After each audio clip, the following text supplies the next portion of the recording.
Welcome guys, this is Ebefar, Divine Hammer, Legendary Alchemist. I'm just going to be doing a combat guide today, revealing a little bit of my secrets in terms of combat consumables. I'll be doing different combat videos potentially in the future.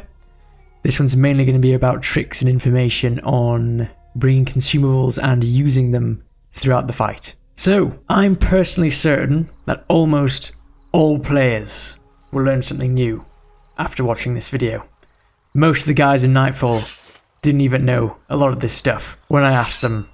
So before I start off, PvP and gear. Whenever you bring gear into a fight, so say your armor, your weapons, all your consumables like your bandages, your hot food and your potions, it all costs gold.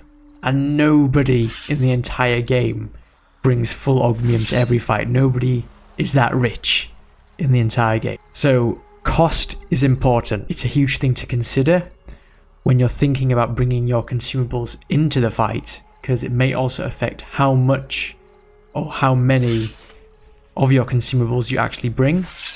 Some of them are more expensive than others, but more effective as well. Just consider that as you watch throughout the entire video, because I will be posting some screenshots of a few consumables that I started making quite a while back. These screenshots are not including the recent mastery changes, so the stats are a bit lower than what you can achieve now. They're all mainly optimized around cost for effectiveness, so you could probably take a look at those and take it on with you when you think about gearing yourself. One of the most important things to know in all fights, especially in endgame meta fights, is that what does usually kill people is burst damage. If you took, say, 25 damage every 10 seconds from some guy hitting you with a stray sword swing throughout the entire fight, and say you took a total of 600 damage throughout the entire fight. Whilst that's a lot of damage, it doesn't necessarily mean it's going to kill you, because of the different effects like hot food, lesser healing from mages, and other healing sources like Stig makes persistent damage much less likely to actually kill you. What will kill you is if you get hit 2 or 3 times by people at the exact same time. Say 2 people switch onto you, you take 50 damage from a hammer swing, 50 damage from a spear swing, you're now at half health, and what they're screaming in comms is, kill this guy, he's half health. That is what's going to kill you, and that's what kills almost everyone in any fight that I've ever been in, and that I've ever seen as well. That's why in outnumbered fights, especially with Nightfall, the greatest thing to do is all work together in calling low targets and getting them focused and killed with burst damage. You can't just damage everyone equally, because then you'll never kill anyone. So burst damage kills people. Overtime effects. So the way they are actually calculated is the stat on the consumable, healing over time on food or a potion, or it could be mana regeneration for a certain amount of time on a mana regen potion. So to find how powerful that stat is going to be, you need to look at the base stat on the consumable, and then multiply it by the square root of the number of units you consume. For example, if you ate 10 units of hot food or drank 10 units of a heal over time potion that has a base heal of, for example, 0.2 heal over time, the health you would actually gain per second would be the square root of 10 multiplied by the base stat, which is 0.2, and that would give you around 0.63 health per second. And that's how you find the effectiveness of your overtime consumables. Potions with instant effects, and I'm talking about potions here, you multiply the stat on the potion by the number of units you drank. That will give you the effectiveness. Some potions do require you to meet a threshold. For example, with Purify, to actually purify the effects on you, the threshold needs to be over 100% in one consumption before it actually applies the effect to your character. Instant effects on food, however, work differently. I'm not going to reveal how they work, and it's also not really relevant to meta fighting, because there are no instant effects on food at the moment that are actually meta. So when it comes to food and consumables, it is all related to an in-game combat resource called hunger. With hot food, heal over time food, it will heal you for a certain amount of damage every second. or a certain amount of health every second. The main reason why this is so powerful, it can actually prevent death to prolonged damage, which is what I mentioned earlier. For example, taking 25 damage every 10 seconds. If you never ever receive burst damage, then you will never die because you have a hot food. It also does reduce the impact of burst damage slightly based on how much healing per second you do receive. So because burst damage is the main reason why people die, it is actually more meta to use a hot food with a higher healing per second, so a higher HP stat instead of the length stat. It basically acts as a safety blanket, eliminating the effectiveness of prolonged damage on you throughout the fight and reducing the impact of burst damage. Now, food consumption speed, which is mostly relevant towards heal over time food, is based on the amount that you start eating, not the size of the actual stack that you are actually eating. The formula for how many units you eat per consumption tick is based around this, as well as the time interval between each tick rounded down. The food consumption ticks are actually not all even.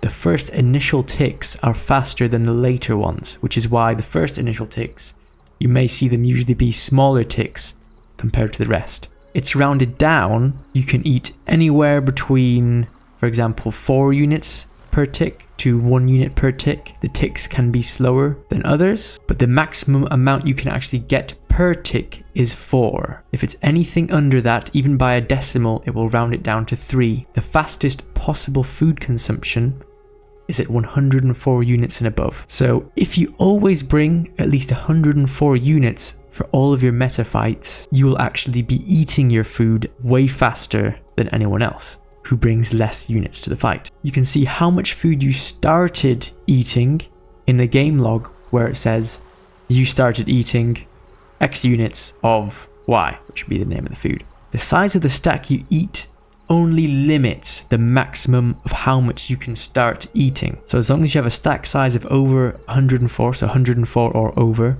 and you can start eating at 104 units or over, then you will always eat at the maximum possible speed. You always want to make sure you always have enough hunger to start eating these units, even if you aren't going to eat 104 units. So when you start eating 104 units, you'll eat at the maximum speed.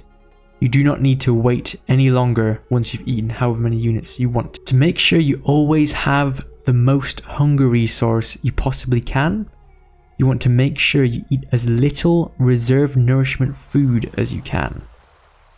You always bring the highest possible food nourishment stat foods you can.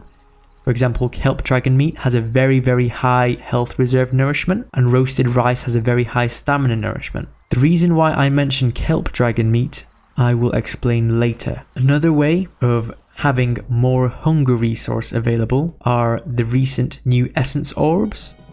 So the maximum hunger gain you can get on an essence orb is 10%, and that actually multiplies all ways you gain hunger in the entire game. So the 2 ways you actually gain hunger is over time, so hunger builds over time, and another main way is losing health reserves.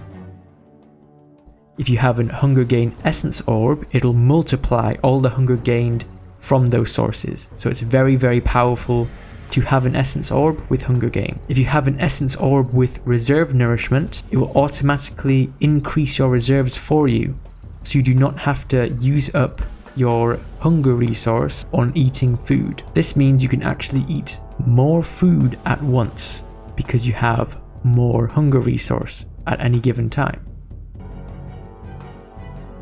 So, just an extra added note onto why heal over time food is so powerful is that it indirectly also increases your damage. Because if you are being healed in the middle of actually swinging on people, you're spending less time outside of the fight having to heal from other sources like bandages or mages or resting, for example. All other sources of healing require you not to be swinging your weapon or require you to be out of the fight. So if you want to be healed by your mage, you usually have to be in the back line, and that's in almost all cases, even in small fights. Or if you want to bandage, it'll lock you out into an animation. If you can be in the fight for longer, it means that you can apply more pressure. If you're able to have more pressure on the enemy, there's more potential for burst damage. Because if there's more than just one of your team able to now be in the fight rather than out of it, means more people can deal damage at once. If more people can deal damage at once, it increases your burst damage. If you deal more burst damage, there's a greater chance of you getting kills. The less people you actually have dealing damage means you have exponentially lower of a chance of actually getting a kill. Usually Zergs do not all bring hot food and they don't all act coordinated in the front. So if you're a small group of people and you all use hot food, you all can apply pressure at the same time, versus a Zerg of people who half of them cannot be in the fight because they've all taken so much damage. Also, with heal over time food versus heal over time potions, there is actually no thirst usage, because if you're going to drink a heal over time potion, it's going to use your thirst. Without that usage, you're still able to then rely on the safety blanket of a direct heal potion. If you do drink a heal over time potion, there is no safety blanket. Direct heal potions act to reduce burst damage because they instantly heal you for a huge chunk of your health, making it so people can't just focus you down once you drank a potion. So that's why heal over time potions are relatively much worse, and they're actually not used in PvP almost at all. In fact, I can't remember the last time I saw someone using a heal over time potion. Picks do matter the most. Once you kill someone, they cannot reset their HP. It is very easy to reset health in this game because of the number of healing sources that are available.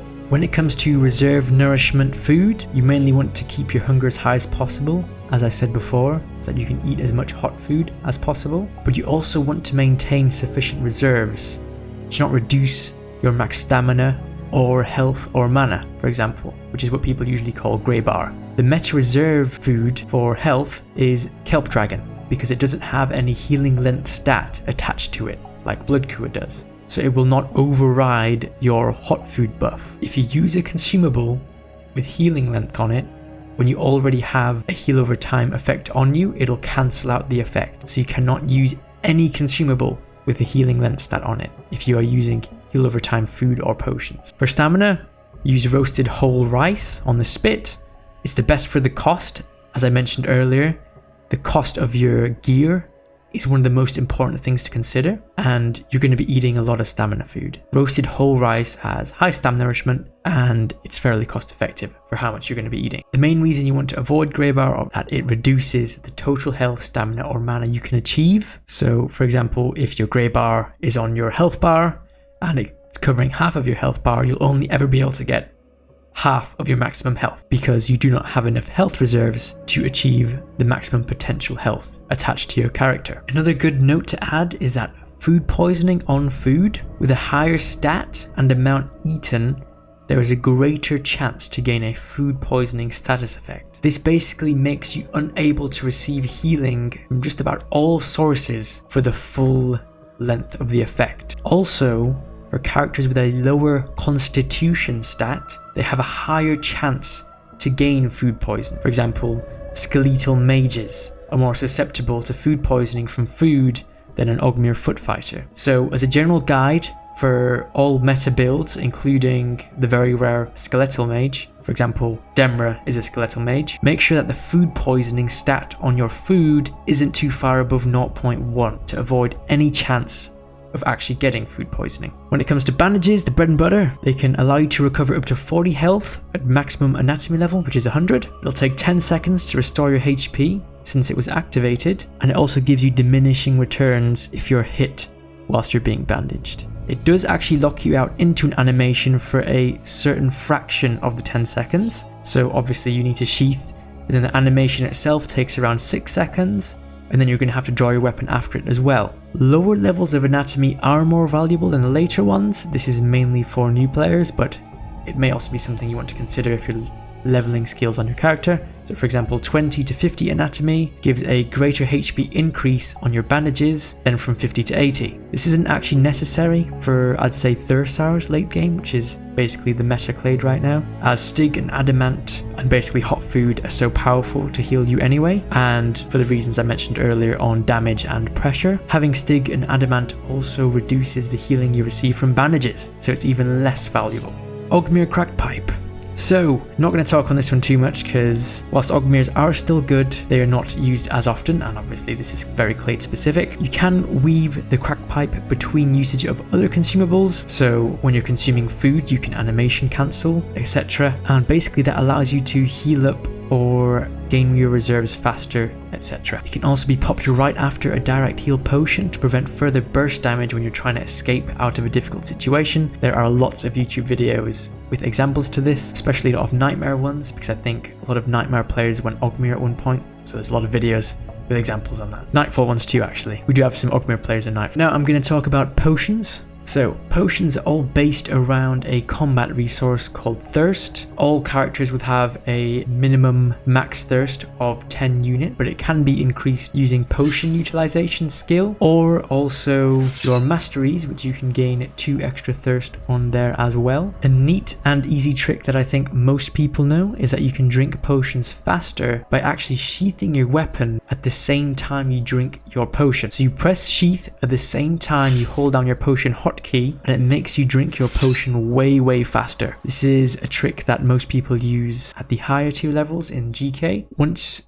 you actually get used to doing this, it's actually very powerful, because in a burst damage situation, every single second counts. So being able to drink your potion faster is huge. And I cannot say how many times I've seen people die because of a fraction of a second missing on their potion consumption. After you drink a potion, it will subtract the units you drank from your thirst resource, and you will regenerate 1 unit of thirst every 15 seconds at a base. It actually chambers itself, and that means that once you hit max thirst, your next thirst regeneration tick will actually wait for you to lose your next point of thirst. After that, it will instantly regenerate 1 thirst and then start the timer again for your next thirst cooldown. This is useful for when you're managing your thirst as a resource when you're fighting.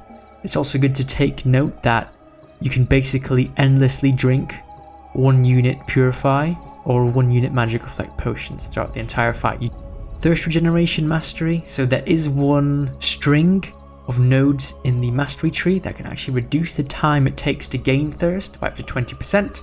And that basically drops the 15-second timer down to 12, which is actually very good. So I would actually say that this is necessary to take on all meta builds, as sometimes you'll actually be drinking multiple times in a fight. In fact, I would say almost all the time, if you're maximizing the potential of your consumables. The cooldown between drinking potions is 15 seconds.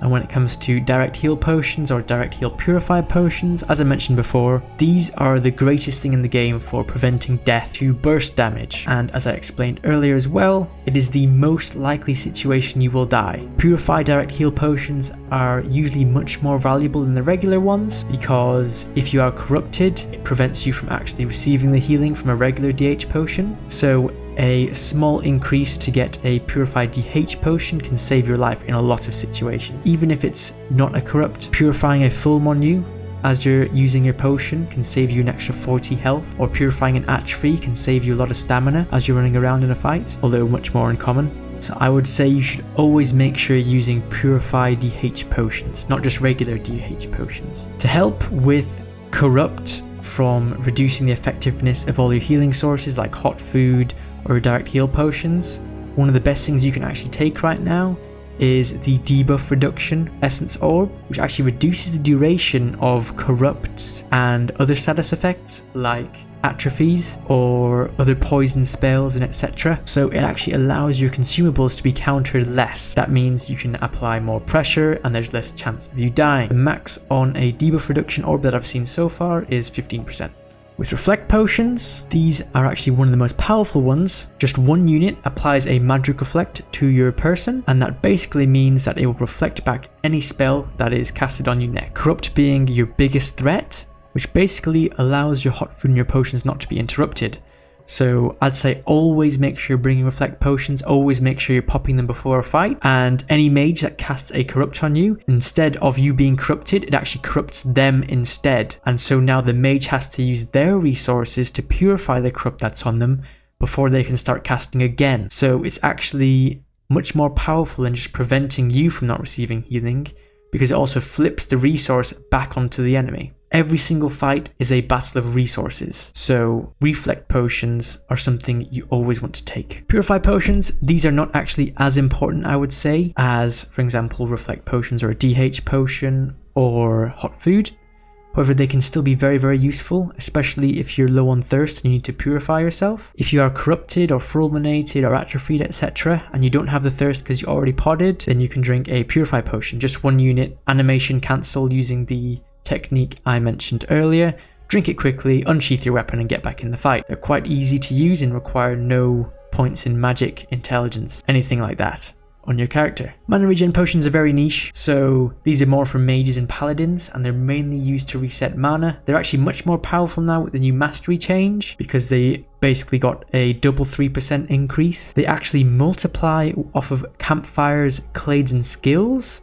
So if you actually go to rest with a campfire in the back line, these are actually very, very good. You will regenerate your mana bar rapidly. There's a human clay which actually increases the amount of mana you regenerate when resting, so these are actually even more effective on humans, but they're not commonly used in fights because usually mages are too poor to take them into the fights.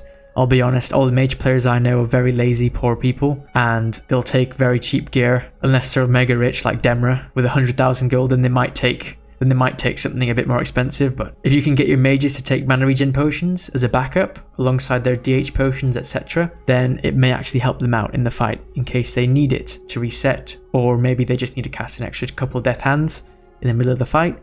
Then that could be useful. This can be risky, however, using them, because it does use the mage's thirst.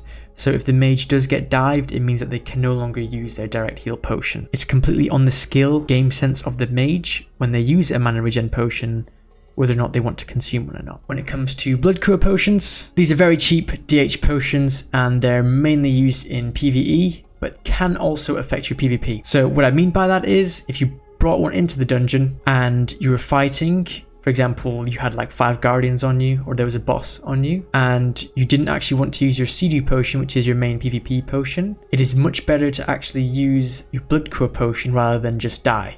It obviously would be better to use your Sea-Dew potion than die, unless you had a mage to resurrect you. Those things all are stumped by the fact that you'll always be taking resources from your team if you use your Sea-Dew potion or rely on a mage to resurrect you. So for example, if you did the Melisar Vault boss and you died, or you were about to die, right? And your group has to resurrect you, or you drank your Sea-Dew potion and you no longer have one, you're leaving your team vulnerable because you're using its resources, right? So people have to stick around to resurrect you, or the next fight that you're in, you have no more Sea-Dew potion to use for the fight. So you're basically gonna die if you receive burst damage. This is like a huge safety net for you to bring one. I'd actually say there have been many times where I think blood cure potions would have saved us fights, because I've seen so many people, even in Nightfall, use their Sea-Dew potion stupidly, or die to a boss because they greeded their potion, or even in a dungeon because they greeded their potion. It can save you so much time and gold and effort and fights if you just bring like a cheap backup potion to drink whilst you're out. Blood cure potions are extremely cheap. They only cost like 200 gold to make a keg potion, maybe a bit more expensive now because I think blood cure has gone up in price. There's no reason you can't take one. It's like 2 to 3 gold for an entire 10 unit potion of the stuff. Heal over time potions, as I mentioned earlier, are very uncommon at endgame. They're usually much better used in niche situations. It's better to just eat a lot of hot food and save your thirst in case you receive burst damage, which is what you'd actually die to. It's just very, very risky at any meta level fight, which is why I've not seen one in a very long time in any fight that I've been in. Magic defense potions, for the same reason as the last, you are using all of your thirst. It's a very risky move. You've got no backup plan, but obviously it may still have its uses in certain situations. For example, if you're being mage banged in your own house, or a choke, you might want to drink one of these, because it's not like they're going to damage you in any other way. They can't deal physical damage to you. So if you're in your house and you really don't want to die, pull out your magic defense potion and drink it maybe. That's like the only real situation I think you'd want to use a magic defense potion.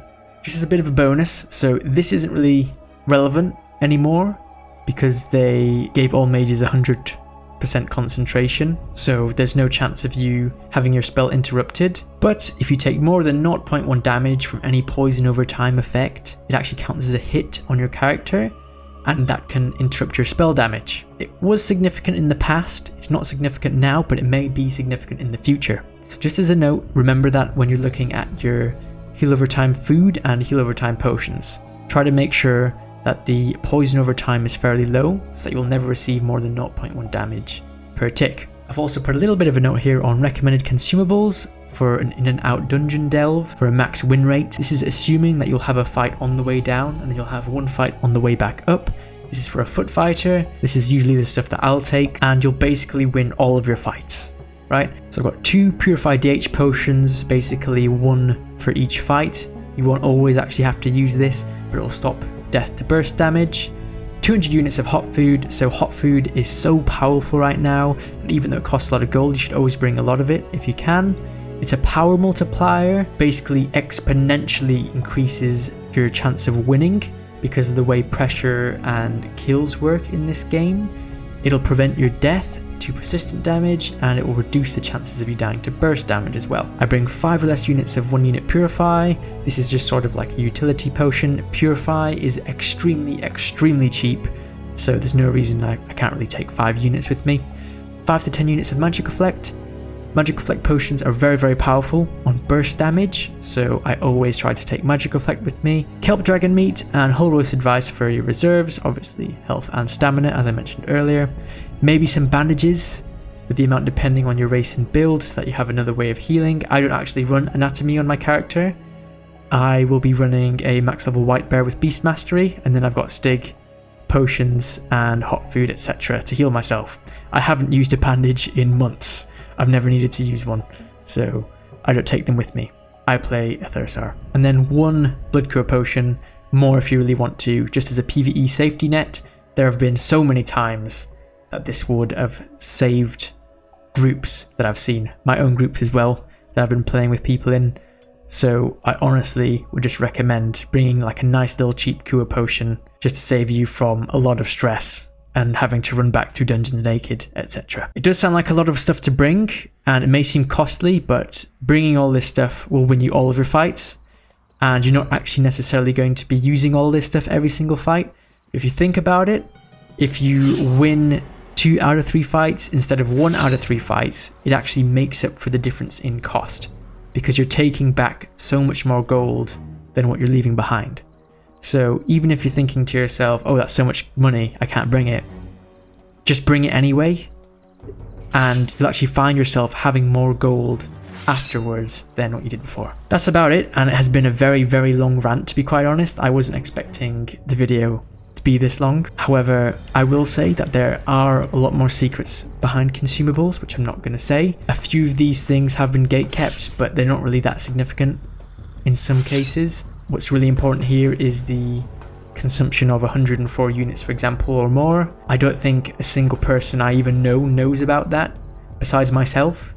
I don't know anyone that actually uses hot food in that way so far, so I think that's a great thing to take note of. A lot of people do use the animation cancel on drinking potions and whatnot, so there are a lot more little secrets to do with consumables that I won't reveal. If you have any questions for me, please put them in the comments. If you want to add anything onto here, please add that into the comments as well. If you want me to cover anything extra, please also mention that, because I can do it as well. Have a good day, and see you later. Ebefar out.